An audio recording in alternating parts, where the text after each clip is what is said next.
Hey everyone, Zoma here, and welcome to my first Valheim video. Today we're going to be doing a tutorial of this castle gate. Here is the foundation, and it's going to be a pretty straightforward video. So we're starting off by making this 12 meters tall on all four sides of each of the towers. We're going to use a combination of these 2x1s and the 1x1s in the middle, and it's going to be a pretty straightforward process. So we're going through that pretty quickly. I'm pretty excited to be making my first Valheim video. I've been putting some hours into this game and really enjoying it so far, and especially the building aspects. So I gotta say I'm really looking forward to the Hearth and Home update when that rolls out to see what kind of blocks they're going to be adding.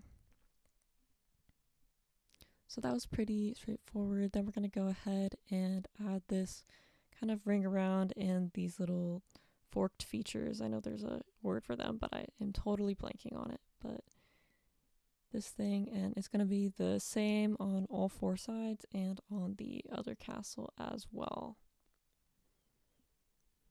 So pretty much the tallest you can build this is 12 meters tall, plus the little extra 1 meter as it sticks up like that. Otherwise, you're going to encounter some structural integrity issues.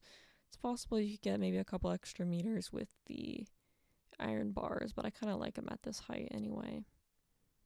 So we're just going to be finishing up these little features. Doesn't take too long. It is kind of intentionally Minecraft-y looking. Like, I've pretty much built almost an identical tower in Minecraft before, and that's kind of where the inspiration for this build comes from. But there's definitely some variations that you can only really do in Valheim. Alright, so then we're going to add these banners here. Banners are good because they won't mess with our structural integrity as opposed to like a window there. So that's why I'm adding banners. And then we're going to have these arches here on either side, about 4 blocks tall from the middle. And I was struggling to place this. I used to be able to do it pretty easily if I spam clicked, but I'm thinking the update prevented me from doing that properly, although I think I got lucky that first time. So this time I couldn't quite get them to stay without using the iron beams temporarily to support, otherwise it would just keep breaking like that, so I had to do that. And then we're just gonna remove this thing. That was just to help us make sure our distance was exact. Then we're gonna add these very totally functional features here. And you can either leave it like that or you can add a row in the middle here. I think I like how it looks with the extra middle here. You can totally add all sorts of things you want. You can add wood underneath it. I didn't really like how any of the vertical wood beams looked underneath it, but I'm hoping something in Hearth and Home has some sort of gate that I could add to make it look a little more like a wooden castle gate there. But for now, there was nothing really good enough for what I was going for. And I especially think these stairs add a lot of value to the build. They definitely make the tower look a little more supported on the bottom. And then we're going to add this little door here. It's pretty, you have to hold shift so that you can avoid it snapping, and then you can use the snap points to add the wood down, and that's pretty much it. Pretty simple build, quick, and the rest of the video is just going to be dedicated to a quick base tour because I've been putting a lot of hours into this game, so I kind of want to show off what I've been making. And welcome to my lag machine. There's so much built here. There was definitely way too much terraforming done. By the time I realized that terraforming was a huge source of lag in this game, the damage was already done. So here it is, and just want to show my little French countryside styled bee farm. And here's where the bees exist, and they're always happy. So that's how we like things to be around here. One of my goals is to cut down every beech tree in this meadow and replace a lot of them with fir trees, but it's going to be a long time coming, and it's going to cause probably a lot of lag. I've already kind of given up on the lag prevention because it's already really bad. So what's, the difference between like 8 frames per second and 6 frames per second, kind of kidding. But I did speed up this video a little bit to avoid some of the nasty frame drops. So you're seeing this at 120% speed. And there's going to be a lighthouse where that tree is as well. So here's the 11 meter tall castle gate design. What I just built was 12 meters tall. I kind of liked the shorter variation for this build. On the left side here, it's all kind of undeveloped in the meantime, but wondering some ideas for that little unbreakable rock structure here, and probably going to add a meat hall and all that. But so far I have the farm, the castle gate, the portal hub tower, and a blacksmith. And I ended up not really loving how the front of this blacksmith house looks like, so I planted a tree there, which is what any great builder knows what to do. You know, you don't like it, you put a tree in front of it, so no one has to see the parts that you don't like. So this castle gate is 1 block shorter, definitely fits the style better with the slightly shorter variation, and we use the blue banners as well. So a lot of this is customizable to your own tastes, so feel free to change whatever you want. So that's enough for this base in the meantime. I do want to show off a vantage point at the top because this is one of my favorite view spots in the build for now. I'm hoping that the lighthouse where that pine tree is going to be a better vantage point, but this is one of the fun spots of the build. It's actually a gigantic parkour course, and it's made extra difficult by the low frame rate. So in case anyone wasn't sure, that's why I'm eating right now, because we're about to do some crazy parkour. Not really, it's just low frame rate.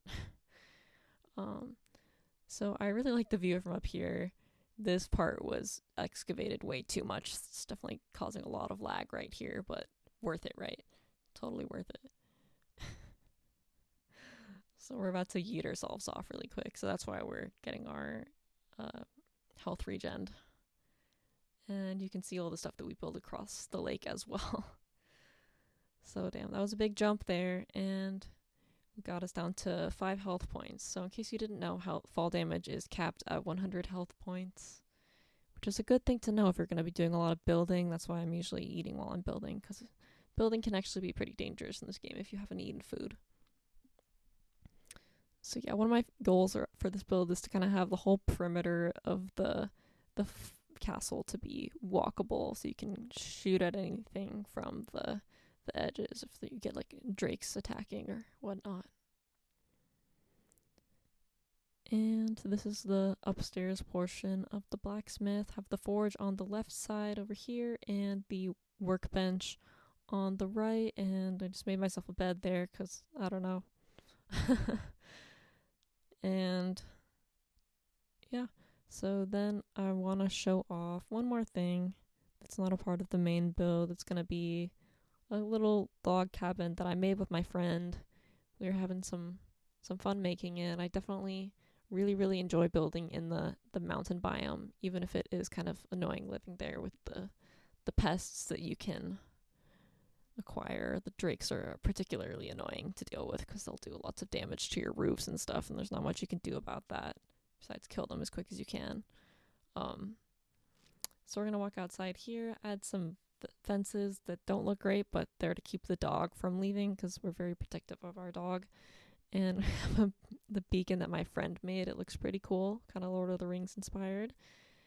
And we'll go on the inside here and show you guys the front of the house just briefly from outside of this bridge.